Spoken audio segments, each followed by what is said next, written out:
پہلے زمانے میں لڑائی کے لیے، حملہ کے لیے تلوار اور دفاع کے لیے ڈھال. تو جنگجو لوگوں کے ایک ہاتھ میں ڈھال ہوتی تھی اور ایک ہاتھ میں تلوار ہوتی تھی.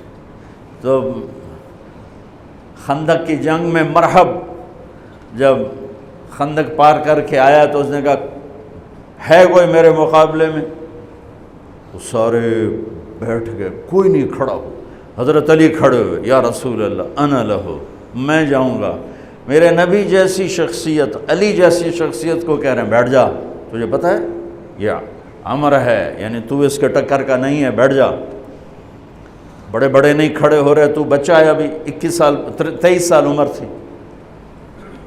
انہوں نے کہا کون ہے میرے مقابلے میں؟ پھر سب عمر جیسے شاہ سوار، زبیر جیسے، طلحہ جیسے. علی کھڑے ہو گئے، یا رسول اللہ انا لہو، میں ہوں. آپ کہو بیٹھ جا، یہ عمر ہے. پھر اس نے کہا کدھر ہے تمہاری جنت جس میں دعوے کرتے ہو شہید ہوں گے تو جائیں گے، تمہیں کوئی جنت کا شوقین نہیں ہے؟ پھر کوئی نہیں کھڑا ہوا. علی کھڑے ہو گئے، یا رسول اللہ انا لہو. واہ، امام المتقین، من کنت مولاہ فعلی مولا، جس کا میں مولا ہوں علی اس کا مولا ہے علیہ الصلاۃ والسلام. بیٹھ جائیے، عمر ہے یا رسول اللہ. پہلے تو آپ بیٹھتے رہے، جب تیسری دفعہ آپ نے کہا بیٹھ جا، کہا اب نہیں بیٹھوں گا. وَإِنْ كَانَ عَمْرًا، عمر بھی ہے تو میں جاؤں گا. آپ نے کہا اچھا چل جاؤ. پھر آپ نے ان کے لیے دعا کی. اب ان کے ایک ہاتھ میں انا الذی سمتنی امی حیدرا کلیث غابات کریہ المنظرا اوفیہمی بالساء کیل السندرا. یہ شعر پڑھتے ہوئے جا رہے تھے. میں ہوں جس کا نام اس کی ماں نے حیدر رکھا ہے. حیدر شعر کو کہتے ہیں، شعر، اس لیے آپ کو حیدر کرار، کرار کہتے ہیں پلٹ پلٹ کے حملہ کرنے والا. تو آپ کا لقب تھا وہ شعر جو پلٹ پلٹ کے حملہ کرے اور سامنے کسی کو نہ چھوڑے. تو جب آپ پہنچے تو آپ بچے سے، وہ 100 لڑائیاں لڑ چکا تھا، تو کہنے لگا کون ہو؟ کہا میں علی ہوں. چہرہ تو چھپایا ہوا تھا. کہنے لگا علی بن عبد المطلب، آپ کے دادے کا نام لیا. مطلب کے بیٹے، عبد المطلب کے بیٹے علی. آپ نے کہا نہیں، بن ابی طالب، میں ابو طالب کا بیٹا علی. کہہ رہے بھتیجے تو کہاں سے آ گیا، جا جا واپس، تجھے مارنا مجھے چنگا ہی نہیں لگتا. یعنی وہ ایسے یقین پر ہے کہ بھائی بچے نو تو میں مروڑ دیونا ہے. تو دوسرا قرابت رشتہ نکل آیا. کہا نہیں، محمد سے کہو کوئی اور آئے. انہوں نے کہا میں ہی تینوں کافی ہاں. کہا میں تجھے مارنا نہیں چاہتا. علی نے کہا پر میں تو تجھے مارنا چاہتا ہوں. اس کو غصہ چڑھ گیا. اس نے آ کے جو ادھر کے وار کیا تو حضرت علی نے ڈھال پہ روکا. وہ میں بتا رہا ہوں کہ ڈھال کا تصور کیا ہے. اس پر یہ سارا واقعہ مجھے یاد ہے کہ دشمن کے وار کو ڈھال پہ روکا جاتا تھا.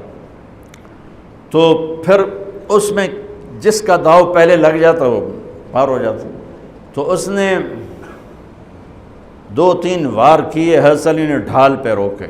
پھر اس نے جو ایک زور سے وار کیا تو اس نے ڈھال کو توڑ دیا اور کندھے پہ آ کے تلوار لگی اور کندھا زخمی ہو گیا. اب حیدر کرار بنا، پلٹ کے حملہ کرنے والا. زخمی شیر زیادہ غصے میں آتا ہے. حضرت علی نے جو پلٹ کے اس پہ وار کیا تو اس نے ڈھال آگے کی. تو علی کی تلوار نے ڈھال کو توڑا اور کندھے پر لگی. اس کی بھی کندھے پر لگ کے بس طاقت ختم ہو گئی. لیکن کرار کی تلوار ڈھال کو توڑا، کندھے کو توڑا اور پوری باڈی کو چیر کے 2 حصوں میں پھینک دیا. تو اس کی لاش پہ پاؤں رکھ کر کہا عبد الحجارۃ من صفاحت رأیہ وعبدت رب محمد بالصواب. یہ ہے پتھر کا پجاری اور میں ہوں رب محمد کا پجاری.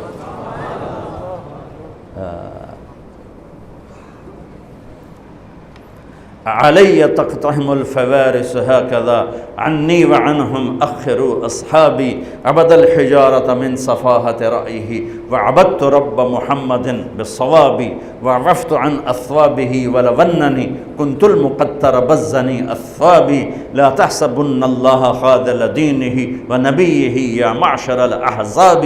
یہ اشعار فی البدیع پڑھے جس میں سے میں نے ایک کا ترجمہ آپ کو کر کے دے دیا ہے۔ تو ڈھال کیا ہے؟ دشمن سے بچاؤ۔ تو کوئی ڈھال ہونی چاہیے جو شیطان سے بھی بچاؤ ہو، وہ تو کم بخت ہمارے دل میں اتر جاتا ہے۔ تو میرے نبی کی ایک حدیث، الصوم جنہ، الصوم جنہ، الصوم جنہ، میں دہرا رہا ہوں، روزہ ڈھال ہے، روزہ ڈھال ہے۔ نماز ڈھال ہے؟ نہیں۔ زکوٰۃ ڈھال ہے؟ نہیں۔ حج ڈھال ہے؟ نہیں۔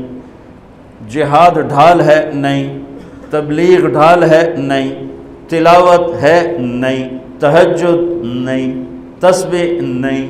قربانی نہیں۔ خیرات نہیں۔ کیا؟ روزہ شیطانی لشکر کے خلاف ڈھال ہے۔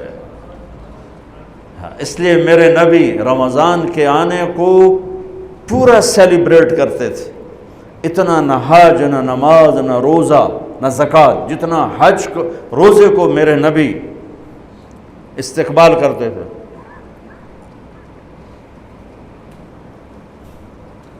آپ ممبر پر کھڑے ہو کہا وہ کون آ رہا ہے؟ یوں کہا۔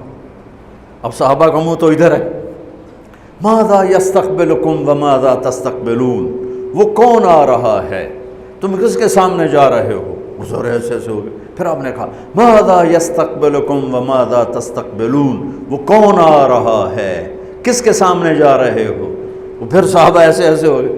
پھر آپ نے کہا ماذا یستقبلکم وماذا تستقبلون، وہ کون آ رہا ہے، کس کے سامنے جا رہے ہو؟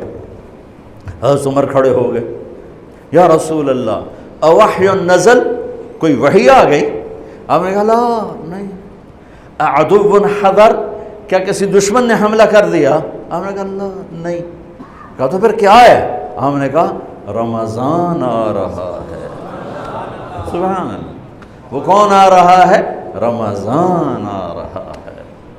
رمضان کیا آ رہا ہے؟ ڈھال آ رہی ہے۔ کیا ہے؟ شیطان کا حملہ۔ یہ ایسی ڈھال ہے، دشمن سامنے سے وار کرے گا، ڈھال آگے کرو گے، اور وہ پیچھے سے آئے گا، تم پیچھے مڑ کے ڈھال کو ادھر لے جاؤ گے، ادھر آئے گا تو ادھر کرو گے، ادھر آئے گا تو ادھر کرو گے، پیچھے سے آئے گا تو پیچھے کرو گے، لیکن وہ تو ٹوٹ سکتی ہے۔ روزہ وہ ڈھال ہے، اگر صحیح کر گئے تو پورے دنیا کے شیطان نہیں توڑ سکتے۔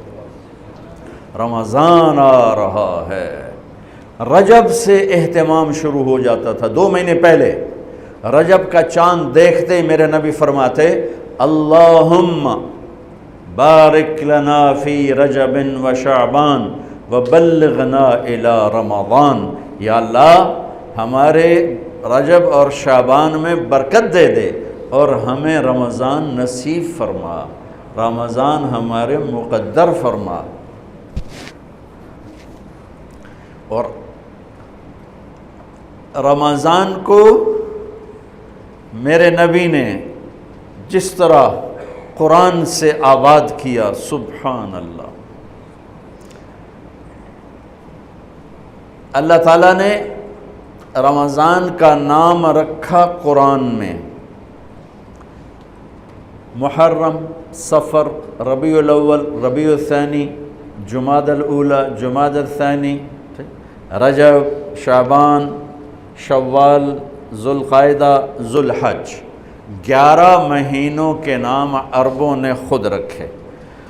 12واں مہینہ رمضان اللہ نے قرآن میں اس کا نام رکھا اور پھر عربوں سے رکھوایا، چونکہ اللہ نے قرآن اس وقت پڑھا تھا جب زمین آسمان بھی نہیں تھے، تو اللہ نے قرآن کی تلاوت فرمائی اور اس میں شہر رمضان آیا تھا، شہر رمضان الذی انزل فیہ القرآن۔ اللہ نے اور کسی مہینے کا نام قرآن میں نہیں لیا۔ محرم، وہ حرم، وہ یہ محرم کا مہینہ نہیں، وہ اور معنی میں ہے، وہ اور معنی میں ہے۔ صحابہ میں صرف ایک صحابی کا نام لیا، زید، فلما قضا زید منہا وطرا زوجناکہا، جن کو اللہ کے نبی نے اپنا بیٹا بنایا تھا، اور 12 مہینوں میں ایک مہینہ رمضان، جب قرآن میرے نبی نے تلاوت فرمایا تھا تو اس میں بھی رمضان کا نام تھا۔